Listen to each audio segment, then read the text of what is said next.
सदन में आके जवाब दो, जवाब दो, जवाब दो, प्रधानमंत्री जवाब दो, जवाब दो, जवाब दो, ट्रेड डील पे जवाब दो, जवाब दो, जवाब दो।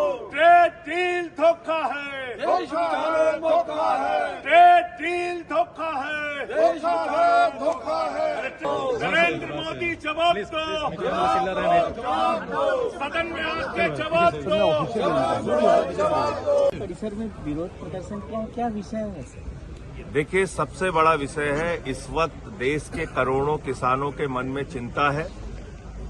जो ट्रेड डील अमेरिका के साथ नरेंद्र मोदी जी ने किया है वो देश के साथ गद्दारी और धोखा है। देश के करोड़ों किसानों के साथ गद्दारी और धोखा है। सरकार को सदन में आके प्रधानमंत्री को जवाब देना चाहिए कि किसके कहने पर उन्होंने रूस से तेल न खरीदने का फैसला लिया। ट्रंप कह रहा है रूस से तेल नहीं खरीदेगा हिंदुस्तान। इसका मतलब भारत पर 80,000 करोड़ रुपए का भार पड़ेगा। ये 80,000 करोड़ रुपए हिंदुस्तान की जनता से वसूला जाएगा महंगा तेल अमेरिका से, वेनेजुएला से खरीद कर।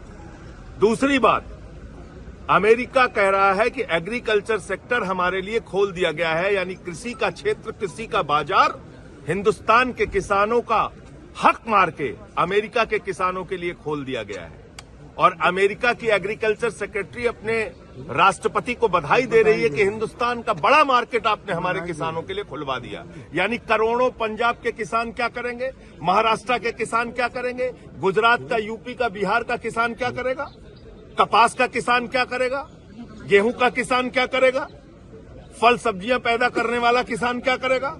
सरकार कुछ भी बताने के लिए तैयार नहीं है। इन्होंने ट्रंप के आगे झुककर जो समझौता किया है उसमें कहा है 45 लाख करोड़ रुपए का सालाना व्यापार आप अमेरिका को देंगे। क्या क्या बेचेंगे हिंदुस्तान का, बताइए ना आप। 3% से कोयला, गैस, क्या क्या बेचेंगे आप। फल सब्जियां, गेहूं, चावल, कपास, मक्का, क्या बेचेंगे आप। सोयाबीन। तो अगर सोयाबीन हिंदुस्तान के बाजार में अगर उनका सामान भर गया सस्ते दामों पर, क्योंकि आपने टैक्स 0 कर दिया, कह रहे देश के लोग नाचो नाचो, बहुत बढ़िया डील हो गई है, नाचो सब लोग, लड्डू बांटो, हमारा अभिनंदन करो। वाह मोदी जी, आपने इस देश को इतना मूर्ख समझ रखा है। पहले 3% टैक्स था, अब 18